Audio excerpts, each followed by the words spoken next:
신장 질환이 오기 전에는 나트륨 배출을 칼륨이 돕는다 하여 칼륨을 많이 먹어라 얼마나 그랬겠어요? 네. 막상 신장 질환이 오고 나면 칼륨을 배출하는 데 굉장히 무리가 가기 때문에. 네, 안녕하세요. 영양학 박사 그레이스입니다. 아, 네, 반갑습니다. 미역이 사람들이 진짜 자주 많이 먹잖아요. 네, 그렇죠. 우리나라에서 특히 많이 먹죠. 이런 해조류 중에서는 미역을 제일 많이 먹는 것 같은데, 그럼 미역의 효능을 좀 알려줄 수 있을까요?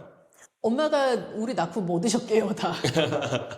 미역국 드셨죠? 그쵸. 우리나라는 되게 전통적으로 미역국이라는 음식을 가지고 산후조리를 할 만큼 사실 미역을 엄청 신봉하는 나라예요. 그래서 미역을 먹는 것이 건강에도 좋고, 우리가 출산하고 나면 모든 게 다 빠져나간다라는 얘기도 할 만큼 아주 몸에 무리가 가는 것인데, 그 모든 것을 미역이 보충해 줄 수 있다라고 선조들이 생각할 만큼 미역이 아주 영양 덩어리이죠.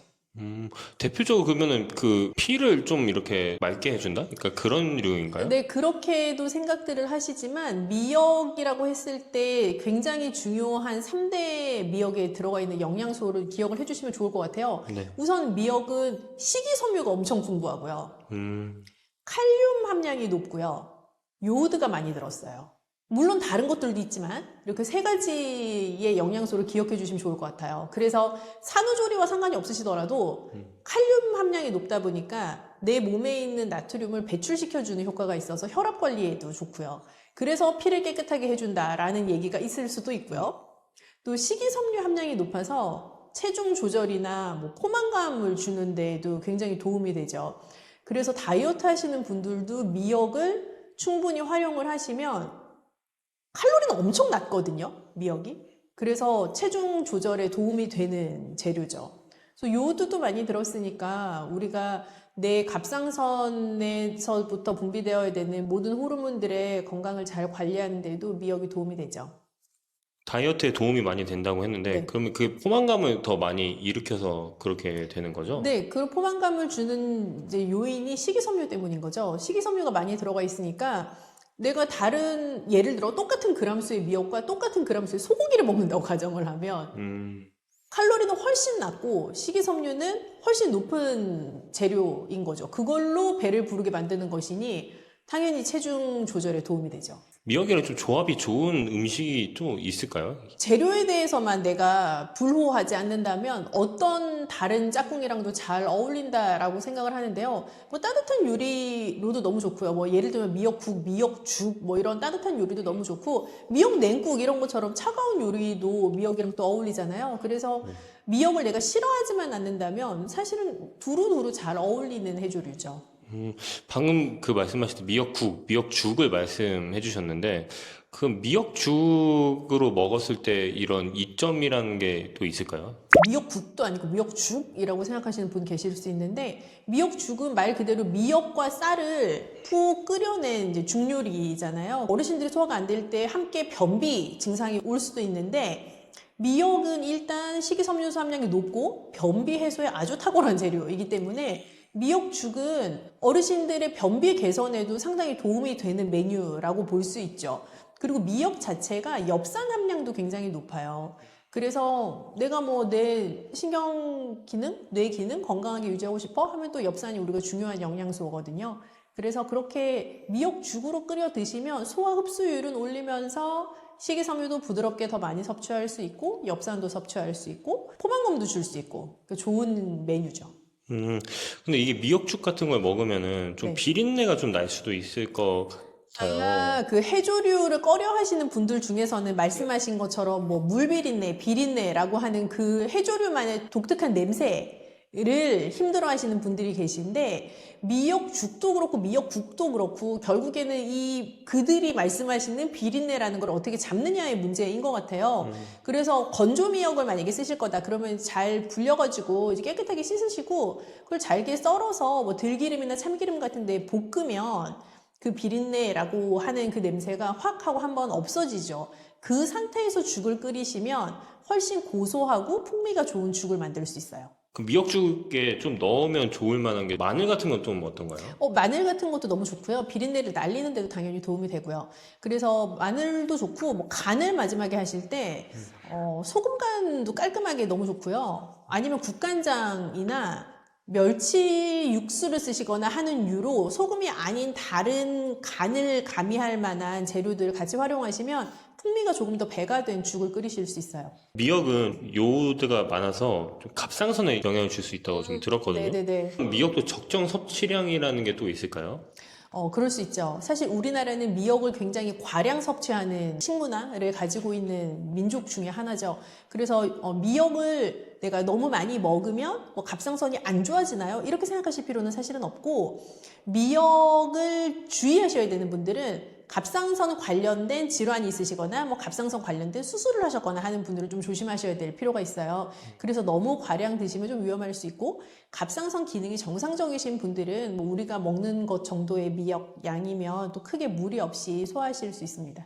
신장에 좀 관심 있는 분들한테 네. 좀 미역 섭취할 때 주의할 점이나 이런 게 있으면 좋을 것 같아요. 그것도 어려운데요. 미역에도 칼륨이 높잖아요. 근데 신장 질환자 분들이 주의하셔야 될 영양소 중에 하나가 이제 칼륨인데, 신장 질환이 오기 전에는 나트륨 배출을 칼륨이 돕는다 하여 우리가 또 칼륨을 많이 먹으라 얼마나 그랬겠어요? 네. 근데 막상 신장 질환이 오고 나면 칼륨을 배출하는 데 굉장히 무리가 가기 때문에 칼륨이 너무 많은 재료는 조금 힘들어요. 근데 미역도 칼륨이 높은 재료이다 보니까 신장 질환이 오기 전처럼 많이 드시는 거는 조금 피하셔야 된다라고 생각을 하고요. 다만 녹색 채소와 마찬가지로 미역을 충분히 한번 팔팔 끓여서 그 물은 버리고 한번 끓여낸 미역으로 죽을 끓이시거나 국을 끓이셔서 드시면 칼륨 함량을 현저하게 낮출 수가 있죠. 근데 미역은 칼륨 함량이 높은 거를 빼고는 뭐 식이섬유 함량도 높고 또 엽산 함량도 높고 하기 때문에 적정 양으로 지켜서 드시면 건강 관리에 도움이 되는, 그리고 신장 질환자 분들에게도 건강 관리에 도움이 되는 음식인 것은 맞아요. 미역죽을 한번 제대로 좀 먹어보면 좋을 것 같아요. 드셔보시겠어요? 네. 좀 먹어볼 수 있나요, 지금? 그럼요. 그럼 한번 기대해 보겠습니다. 전문가가 또 한번. 전문가가 있나요? 전문가가 있죠. 그분. 한번 전문가가 있잖아요. 한번 봐보겠습니다.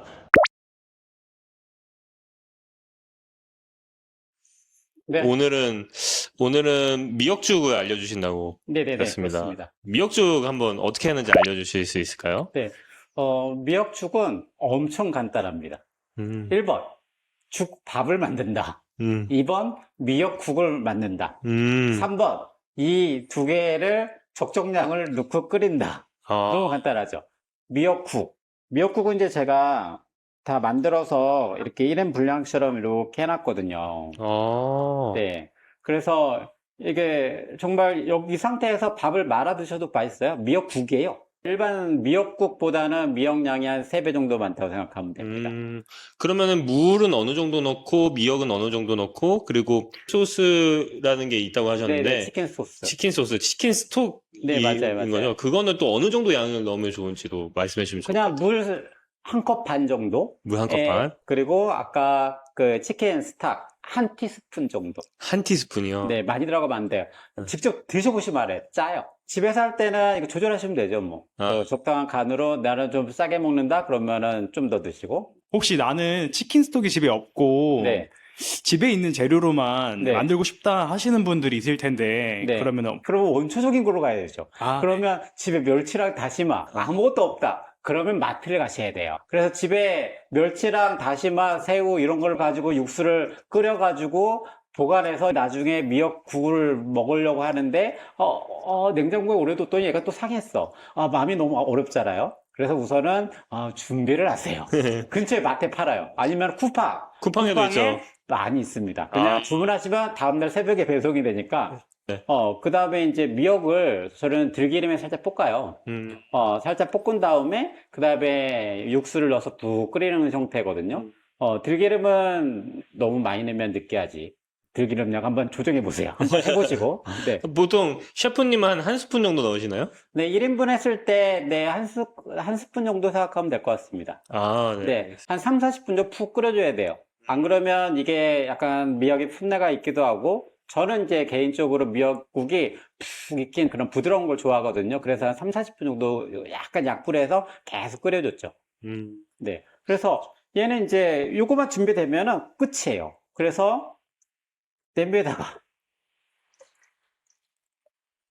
붓고 밥을 이 죽밥 같은 형태로 만들었다고 하면 한 공기 반 정도 분량 같아요. 죽밥으로 하면. 왜냐면 물이 많이 들어가요. 다 물이에요.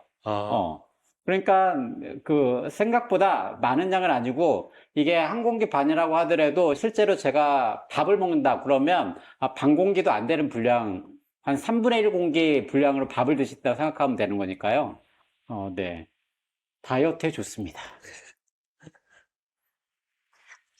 그래서 지금 2스푼 정도 넣으신 거죠? 이걸로 2스푼은 좀 애매하죠? 이게, 네. 한 공기 반 정도 분량이, 그램으로 하면 300g 정도 넣긴 하는데, 한 공기 반 정도 분량. 네. 이렇게 하면은, 그래서, 미역국 양이랑 밥 양이랑 보면 한 1대 1.5 정도? 1대 1.5? 예, 미역국이 좀 많아야 되겠죠? 음. 그리고 이제 그거보다 적은 양의 밥죽을 넣고 끓이시면 돼요. 네. 그리고 이렇게 끓이시면 됩니다. 네. 감사합니다. 생동력이 있다라고 옛 선조들이 얘기를 하실 만큼 뭔가 기력이 떨어졌을 때 먹기에 굉장히 좋은 채소라고 여겨졌었죠. 안녕하세요. 영양학 박사 그레이스입니다. 잘 지내고 계시죠? 요즘에 저희 구독자분들이 네. 부추에도 관심이 엄청 많으시더라고요. 부추요. 맛있죠. 그 부추가 옛날부터 네. 좀 건강한 채소로 알려져 있는데 그 부추의 효능이 또 어떤 게 있는지 좀 설명해 주실 수 있을까요? 근데 부추가 약간 납작하고 좀 질깃한 거잖아요. 향도 좀 강하고요. 그런 느낌에서 보면 알겠지만 굉장히 얄쌍하게 생겼지만 강력한 힘을 가지고 있는 녹색 채소죠. 그래서 비타민도 종류대로 많이 들었기도 하고 부추 자체가 가지고 있는 그 생동력이 있다라고 옛 선조들이 얘기를 하실 만큼 뭔가 기력이 떨어졌을 때 먹기에 굉장히 좋은 채소라고 여겨졌었죠. 구체적으로 어떤 성분이 있으면 그런 기력이 또 회복이 되고 그럴까요? 뭐 일반적으로는 우리가 에너지나 단백질이 많으면 기력이 나게 한다라고 하죠. 근데 부추 같은 채소류에서 기력이 난다 함은 크게 두 가지인 것 같아요. 뭐 비타민과 미네랄을 많이 함유하고 있거나 혹은 독특한 향미를 가지고 있어서 그 향미에서부터 오는 생리활성 효과가 있거나인 거죠. 근데 부추는 이제 후자에 해당하는 굉장히 강력한 채소에 해당합니다.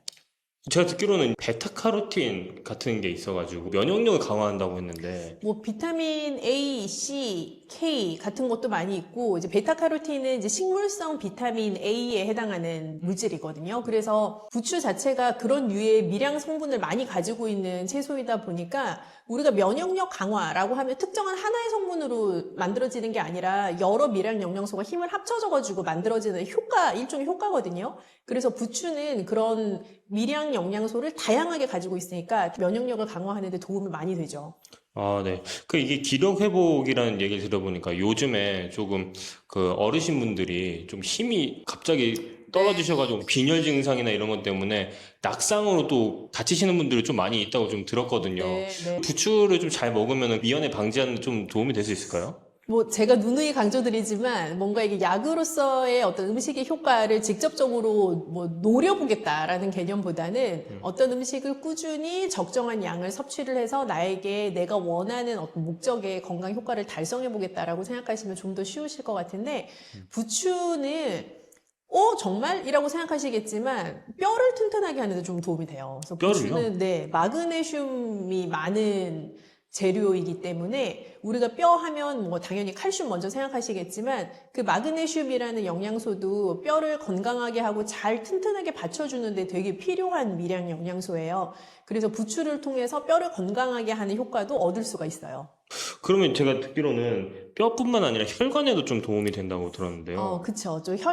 혈관에 도움이 된다 하면 크게 어떻게 보면 혈액을 깨끗하게 해주는 성분을 가지고 있다라고도 해석을 할 수가 있을 것 같은데 부추에 들어있는 성분들이 뼈를 건강하게 해줄 뿐만 아니라 혈액을 건강하게 해주는 또 미량 영양소로도 생각을 할 수가 있죠. 뇌경색 막는 거에 또 관심 있는 분들이 굉장히 많으세요. 이런 혈관이 좀 좋아지면은 뇌혈관 같은 데도 좀 좋아질 수 있나요? 모든 혈관은 네. 우리 몸의 모든 혈관은 서로 다 연결이 되어 있어요. 다만 어떤 굵기의 차이 그리고 그 혈관이 위치하고 있는 어디에 있느냐의 차이가 있을 뿐 모든 혈관은 다 연결된 존재이기 때문에 사실 뭐 뇌경색이라 하면 뇌에 있는 어느 혈관에 경색, 딱딱하게 굳는 현상이 나타나면서 뇌로 혈류가 잘 통하지 않는 증상이라고 볼 수가 있는데 그리고 뇌경색이라는 게 사실은 뭐 어떻게 보면 심장에 나타나면 심근경색 이렇게 우리가 볼 수도 있는 거잖아요. 그래서 경색이라는 단어가 붙으면 특정한 그 부위의 혈관에 딱딱하게 굳거나 막히는 무언가의 증상이 나타난다라고도 볼 수가 있거든요. 그래서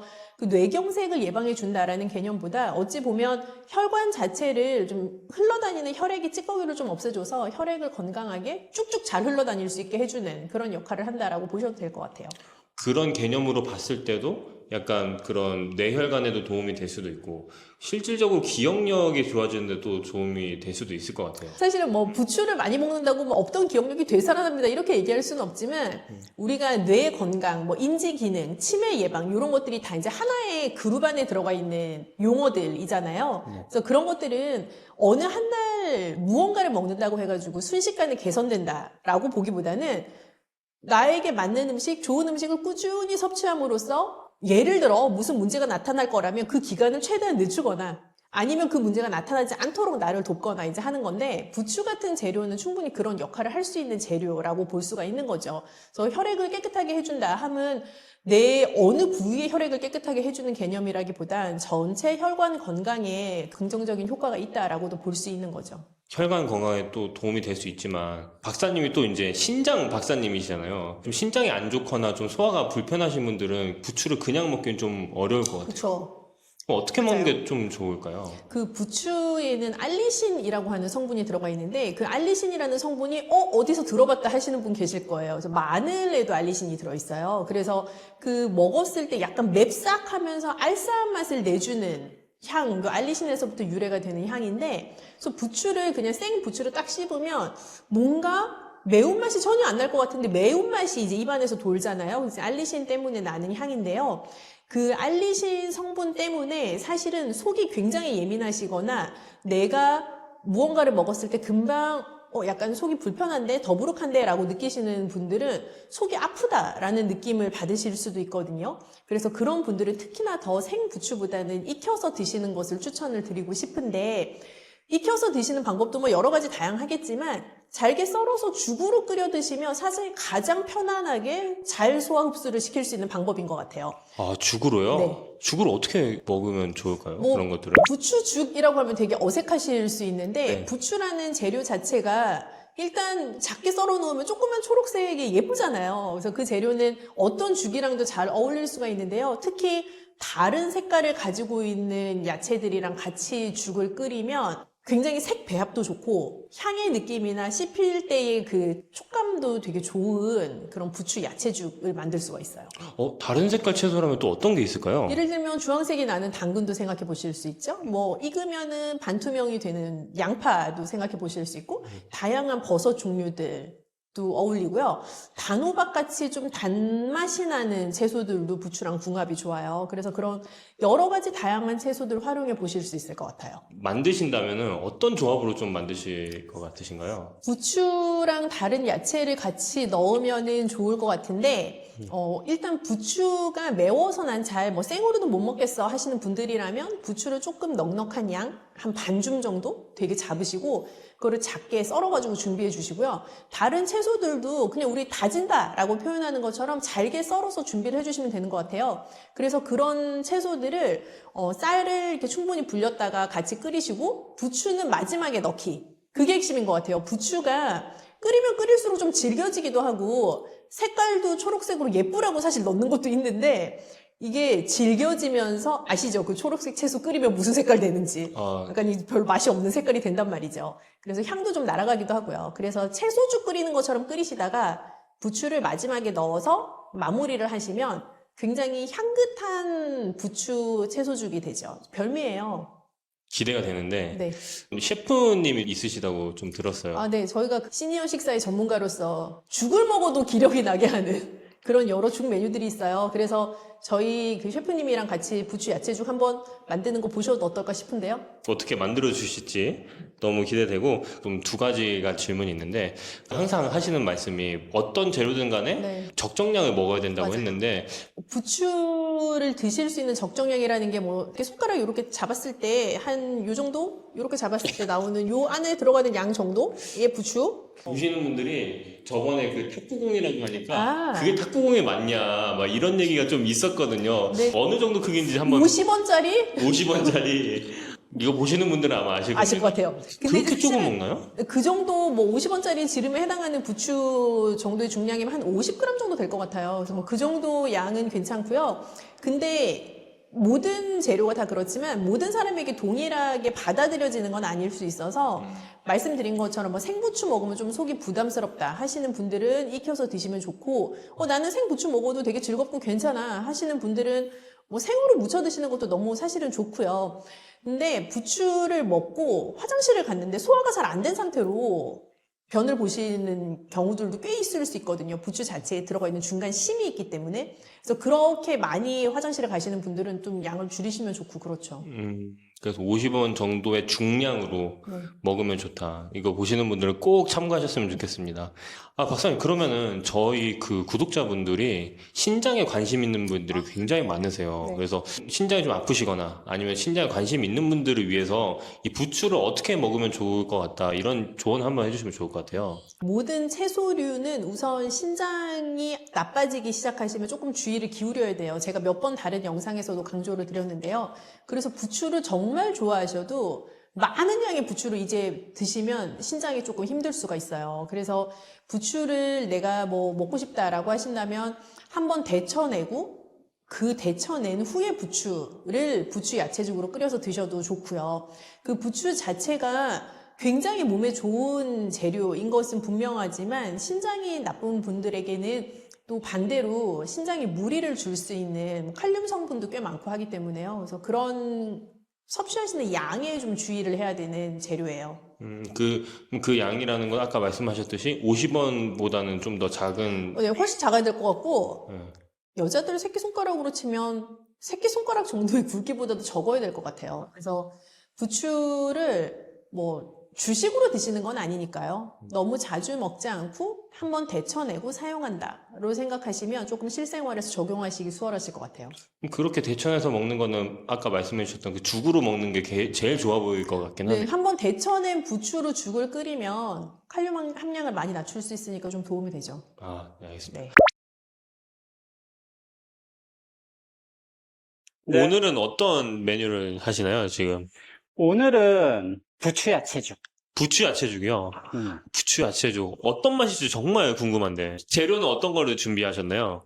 우선은 당연히 부추 야채죽이니까 이 부추가 이렇게 쓰러진 형태로 준비가 될 거고요. 근데 부추가 엄청 얇게 돼 있네요, 지금 얘네들이. 부추가 원래 얇아요? 얇은데 제가 이렇게 송송송 썰은 거고요. 네. 집에서도 충분히 됩니다. 네네. 아, 이렇게 썰어주시고, 그리고 두 번째는 이제 야채죽의 포인트. 아, 여기에는 이제 5가지 야채가 들어가요. 그래서 보이시듯이 당근, 양파, 양배추, 애호박, 그리고 감자. 아. 이렇게 5가지가 들어가죠. 그래서 총 부추까지 해서 6가지 야채가 들어간 부추 야채죽입니다. 와, 이거 보기만 해도 완전 다채로운 맛이 날 것 같은데. 이 야채 같은 경우는 얘네를 한번 그냥 생으로 자르기만 한 건가요? 아니면은, 생으로 자르기만 하면 얘가 이제 재료들이, 그러니까 당근은 좀 단단하잖아요. 네. 그리고 감자도 다른 단단, 것들은 이제 좀 양파는 부드럽기도 하고 다 약간 익힘 정도가 다르잖아요. 네. 그러다 보니까 얘를 생으로 넣고 죽으로 하면 이게 딱 들었을 때 죽은 되게 부드러워야 되는데 그러지가 않아요. 그래서 저는 다 썰어서 익혀요. 익힌 다음에 이걸 가지고 이제 다 섞어서 냉동고에 보관했다가 쓰게 됩니다. 아, 냉동고에 보관했다가. 네, 그래서 집에서도 이런 것도 야채들 저희는 이 5가지를 쓰지만 집에 감자, 뭐 당근, 뭐 이런 것도 양배추 조금씩 남을 때 있잖아요. 네. 이것들 다 다져놔요.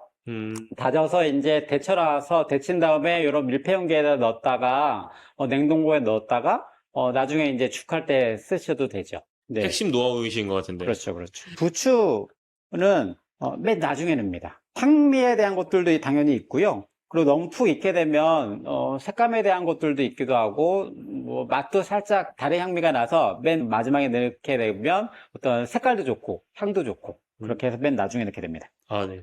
그럼 우선 아까 준비한 육수를 붓니다. 육수는 1컵 반 정도. 1컵 반 정도. 네. 이렇게 되고, 그리고 이게 야채 아까 섞어놓은 것들은 한 반 컵 정도 분량.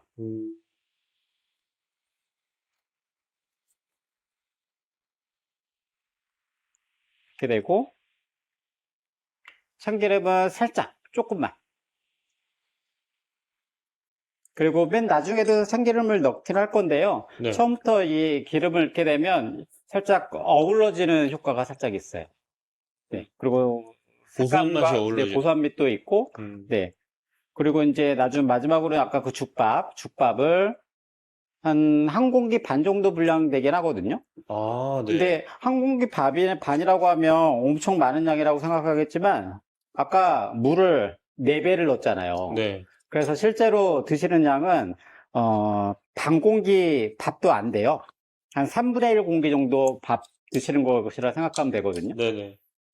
그래서 우선은 이렇게 끓여주시면 되고, 나중에 이제 부추는 마지막에 다 끓였을 때 부추 야채죽 같은 경우는 한 4숟가락 정도 넣은 것 같아요. 4숟가락 정도? 네네. 좋습니다. 끓고 나면은 마지막에 이제 넣는 거죠. 맞아요. 다 끓으면은 그냥. 네. 한 80% 정도 익었을 때, 음. 이게 그때 부추를 넣고 푹 끓여서 빼죠. 노년에 눈을 맑게 하려면 3가지가 중요한데요. 첫 번째는 몸이 시간이 지나고 나이가 들면 몸이 노화가 되잖아요. 그걸 막아주는 항산화 성분이 필요합니다. 그리고 두 번째는 모세혈관을 강화시켜줘서 눈이 쉽게 피로하고 충혈되는 것을 막아주는 것이 필요하고요. 그리고 세 번째는 눈의 피로를 회복시켜줘서 시력이 저하되는 것을 막아주는 것이 중요합니다. 주변에 다양한 허브가 있지만 특별히 이 3가지를 도와주는 허브들을 오늘 준비했습니다. 크게는 히비스커스, 그리고 로즈메리, 그리고 펜넬을 오늘 소개해 드리려고 합니다. 첫 번째는 로즈메리인데요. 로즈메리는 향만 맡아도 눈이 떠지고 머리가 맑아지는 허브예요. 그래서 비염 있으신 분들에게도 굉장히 좋아요. 그리고 두 번째는 히비스커스입니다. 히비스커스는 비타민C와 안토시아닌이 많아서 눈의 모세혈관을 강화시키고 충혈을 완화하는 데 도움을 줍니다. 그래서 염증이 많아서 눈곱이 많이 끼시는 분들 있잖아요. 그런 분들은 꼭 드세요. 염증을 억제하고 혈액순환을 개선시키는 역할을 하기 때문에 장시간 TV나 스마트폰 보시는 시니어 분들에게 굉장히 추천합니다. 히비스커스는 보시면 짙은 빨간색이에요.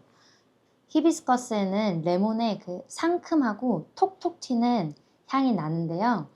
특히 히비스커스는 노년에 이제 갱년기 여성분들의 호르몬을 안정시키는데 많은 도움을 줍니다. 세 번째는 펜넬입니다.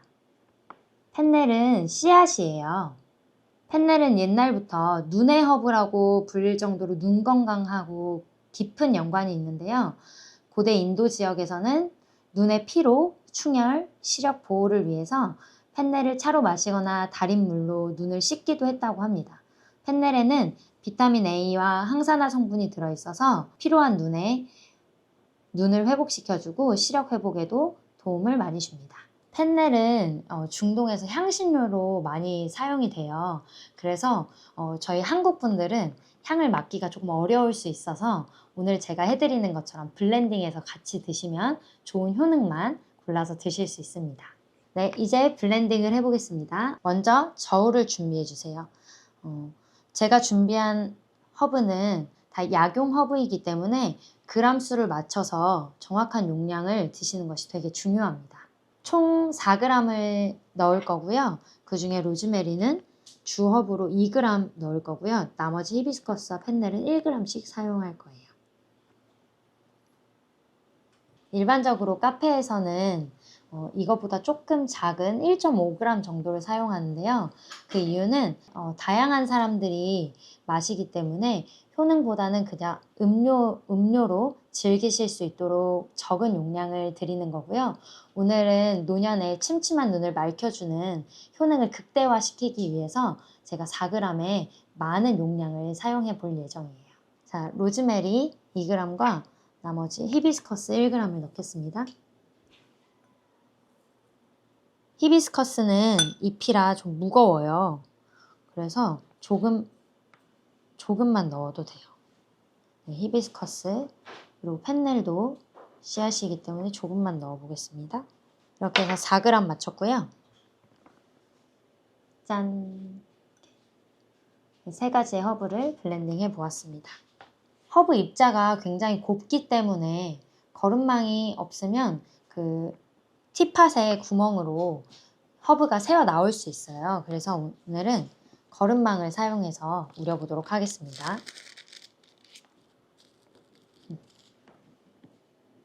거름망에 넣은 티백을 준비해 주시고요. 티팟 그리고 따뜻한 물을 준비해 주시면 되는데요.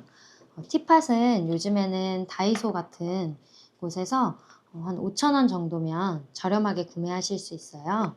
그래서 허브티를 드시기 위해 하나 정도 구비해 두시는 걸 추천드립니다. 제가 이제 허브를 티팟에 넣고요. 그 다음에 물을 넣어주는데요. 집에 온도계가 없으시니까 커피 포트에서 팔팔 끓인 물을 한 1, 2분 정도 기다려 주시면 온도가 80도에서 90도 정도로 내려갑니다. 그렇게 준비해 주시면 되세요. 넣어 보도록 하겠습니다.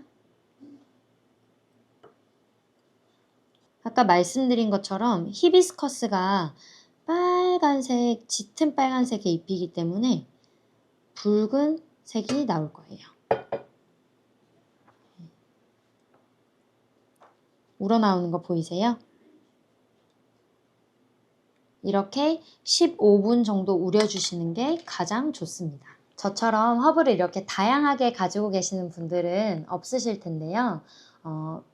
아까 말씀드린 한 3가지의 허브를 각각 따로 구매하셔서 그람수에 맞춰서 블렌딩해서 드시는 게 가장 좋고요. 네, 그렇게 하기 어려우신 분들은 제가 그런 분들을 위해서 준비해 놓은 상품이 있습니다. 로즈메리, 히비스커스, 펜넬을 각각 구매해서 따로 드시는 것도 방법이지만 그게 어려우신 분들을 위해서 제가 하나의 상품으로 만들었어요. 티백, 아까 만들었던 티백을 10개 담아서 한 팩으로 만들었고요. 시중가보다 훨씬 저렴하게 구독자분들에게 드리려고 합니다.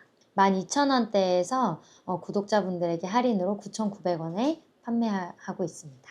구매 방법은 우측 상단에 전화번호로 전화 주시거나 고정 댓글에 자세한 내용 남겨두었습니다. 침침한 눈에 좋은 허브뿐만 아니라 제가 환절기 면역력에 좋은 허브티, 그리고 불면증, 노년의 불면증 해소에 좋은 허브티, 그리고 혈압과 혈당 관리에 좋은 허브티, 이렇게 4가지를 세트로 구성해서 우리 구독자분들에게 추석에 한 30분 한정으로 드리려고 합니다. 금액은 4만원대에서 할인해서 29,000원에 드리겠습니다.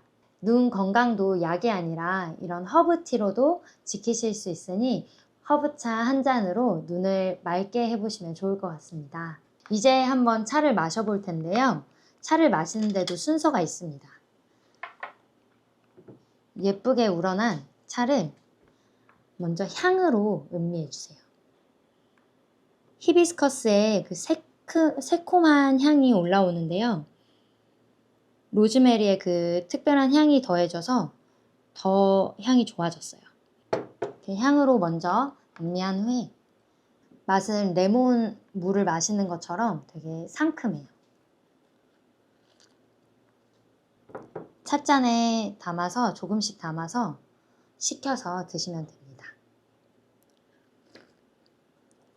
네, 안녕하세요. 저는 허브티 디자이너 국찬양이라고 합니다. 허브티 디자이너 처음 들어본 것 같은데. 처음 들어보시죠? 자연에서 나는 식물을 허브라고 하잖아요. 다양한 허브를 섞어서 맛과 향과 효능을 극대화시켜서 차로 마실 수 있도록 도와드리는 일을 하고 있습니다. 이런 면역력에 도움이 되는 허브티가 있을까요? 환절기에 면역력이 약해지는 이유를 좀 우리가 먼저 알아야 할 것 같은데요. 가장 큰 이유는 일교차 때문입니다. 우리 몸이 갑자기 추워지거나 아니면 갑자기 더워지면 그 온도차 때문에 순간적으로 면역 체계가 약해져요.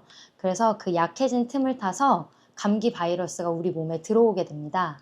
우리 몸은 바이러스를 감지하면 면역 체계를 보내서 싸우려고 하거든요. 이때 우리 몸에서 나오는 게 바로 염증입니다. 그래서 염증은 면역 시스템이 나쁜 바이러스와 싸우고 있는 신호라고 보시면 돼요. 결국 면역력을 높이려면 세 가지가 중요한데요. 첫 번째는 우리 몸의 염증을 완화시키는 것, 그리고 두 번째는 호흡기 건강을 지켜내는 것, 그리고 세 번째는 우리 몸의 피로와 긴장을 완화시키는 것, 이 세 가지가 굉장히 중요합니다. 그래서 이 세 가지에 맞는 허브티를 제가 오늘 준비했습니다. 아, 그럼 그 세 가지가 어떤 허브차가 있는지 설명해 줄 수 있을까요? 네, 설명해 드리겠습니다. 첫 번째는 엘더플라워라는 허브예요. 엘더플라워요? 엘더플라워 처음 들어보는 차인 것 같은데. 네, 처음 들으신 분들도 계시죠? 굉장히 생소한 허브일 건데요. 엘더플라워는 유럽의 허브 약전에서 호흡기 감염 보조 치료제로 언급될 정도로 아주 효능이 좋은 허브입니다. 그래서 감기뿐만 아니라 축농증이나 편도염, 인후염 같은 각종 염증과 알레르기에도 한 잔 드시면 코와 목을 편안하게 해주고 자연스럽게 건강을 지켜줍니다. 아, 엘더플라워는 어떤 향이 나나요? 엘더플라워는 처음에 라벤더 같이 화장품 향이 조금 날 거예요. 근데 드시다 보면 단향이 우러나서 올라오는 아주 특이한 차입니다. 네, 다음은 캐모마일입니다. 캐모마일은 우리 몸의 염증을 완화해서 면역력이 제 역할을 할 수 있도록 도와줘요. 그리고 항산화 성분도 풍부해서 몸에 바이러스나 세균 같은 외부 침입자가 들어왔을 때 싸울 수 있는 힘을 더 잘 발휘할 수 있도록 지원해 줍니다. 세 번째는 레몬밤인데요. 레몬밤에는 항바이러스 성분하고 신경 안정 효과가 있어서 면역력을 올리고 피로와 긴장을 완화시켜 주는데 도움을 줍니다. 이제 이 세 가지를 어떻게 하면 되나요? 네, 이 세 가지를 조합해서 오늘 차를 만들어서 먹을 거예요. 차를 한번 블렌딩 해보겠습니다. 자, 먼저는 저울을 준비해 주시고요. 저울이요? 저울이 왜 필요한가요? 제가 사용하는 허브는 다 약용 허브예요. 그래서 실제로 효능이 있는 허브이기 때문에 그람수를 맞춰서 마시는 게 되게 중요합니다. 4g을 한 잔으로 해서 마실 거예요. 일반적으로 카페에서 드시는 허브는 한 1.5g 정도 들어가 있거든요. 그래서 한 2배에서 3배 정도 많은 용량을 한 번에 드신다고 생각하시면 됩니다. 아, 2배에서 3배, 지금 카페에서 있는 거는 그러면은 그냥 약간 맛보기 그런 느낌이라고 볼 수 있는 건가요? 네, 다양한 사람이 먹어야 되기 때문에 몸에 부담을 주지 않는 적은 용량으로 향만 맡을 수 있게 그렇게 카페에서 아마 드리고 있을 거예요. 실제로 면역력을 높여주고 염증을 줄여주는데 도움이 되는 용량을 4g으로 제가 정했습니다. 오늘의 주 허브는 엘더플라워를 사용해 보도록 할게요. 대부분 환절기에 제일 큰 문제가 어려움이 호흡기 질환이잖아요. 그래서 호흡기 질환에 좋은 엘더플라워를 주 허브로 사용해 보도록 하겠습니다. 그러면 주 허브는 지금 3개잖아요. 네. 3개면은 몇 그램 정도를 쓰나요? 주 허브는? 주 허브는 2g, 그리고 나머지는 1g, 1g 해서 총 4g 사용할 예정이에요.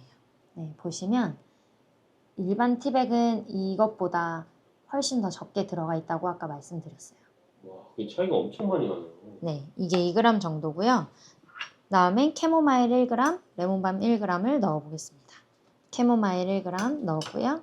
다음에 레몬밤 1g 넣겠습니다. 네, 총 4g입니다.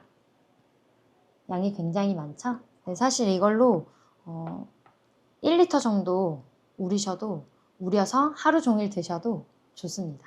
오늘 효능이 좋은 허브를 마셔서 우리 몸이 실제로 좋아지는 것들을 경험하기 위해서 한 잔의 허브로 해서 마실 거예요. 이 허브의 입자가 굉장히 고와요.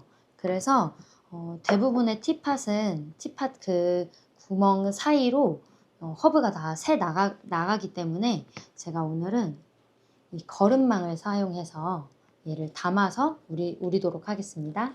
보통 얼마예요? 거름망 같은 거? 거름망은 현재 쿠팡에서 구매하시면 3,000원대에 100장 정도 구매하실 수 있으실 거예요. 4g 정도의 용량이면 티백이 아주 빵빵하게 차오를 거예요. 그래서 끝부분이 새어나오지 않도록 놓겠습니다. 이게 빵빵한 거 보이시나요?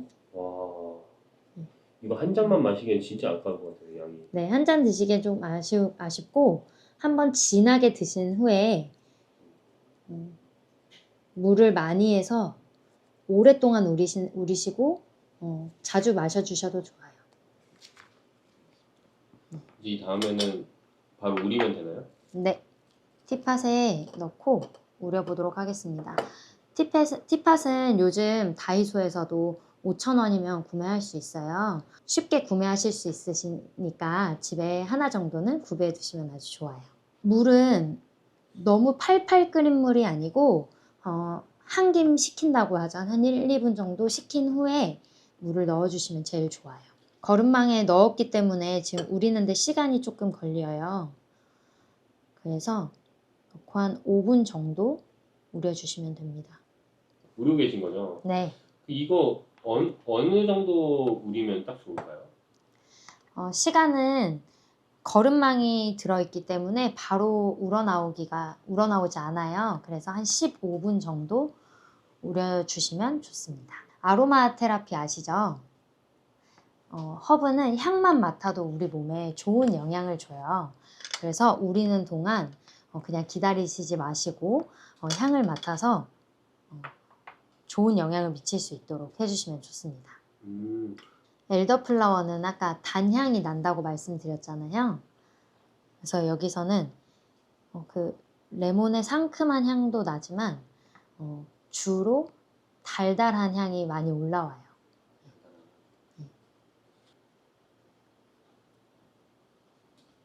가장 좋은 건 각각의 허브를 구매를 하셔서 직접 집에서 그람수에 맞춰서 만들어 드시거나 아니면 싱글로 하나씩 또 맛도 보시는 게 제일 좋죠.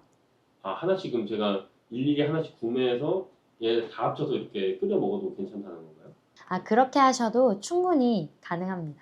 아, 근데 그렇게 해서 마시는 거는 좀 굉장히 귀찮을 것 같거든요. 네. 그래서 좀 이런 거를 좀 한데 모은 거를 좀 그 제품이 따로 있으면 딱 좋을 것 같아요. 요즘 같은 환절기에 집에서 간편하게 드시기 좋게 제가 준비를 했는데요. 저희 온라인 몰에서는 현재 12,000원에 판매하고 있는데 구독자분들에게 9,900원에 드리려고 준비했습니다.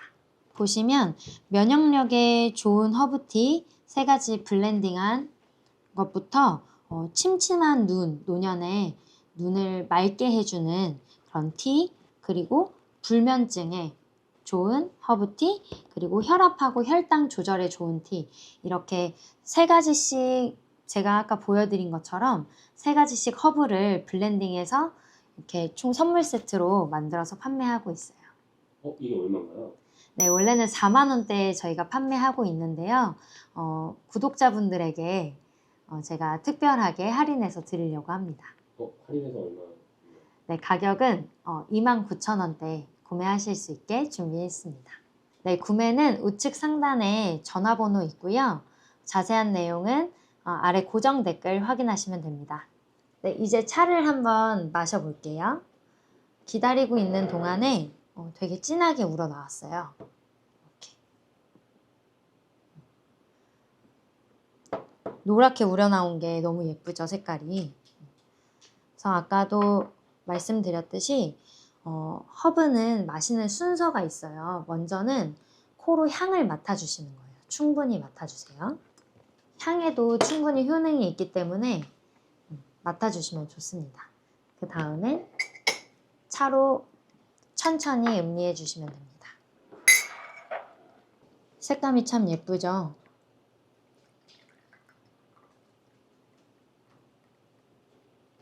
이렇게 나눠서 천천히 드셔주시면 됩니다. 설탕을 넣지 않았는데도 단맛이 충분히 우러나와서 너무 맛있어요.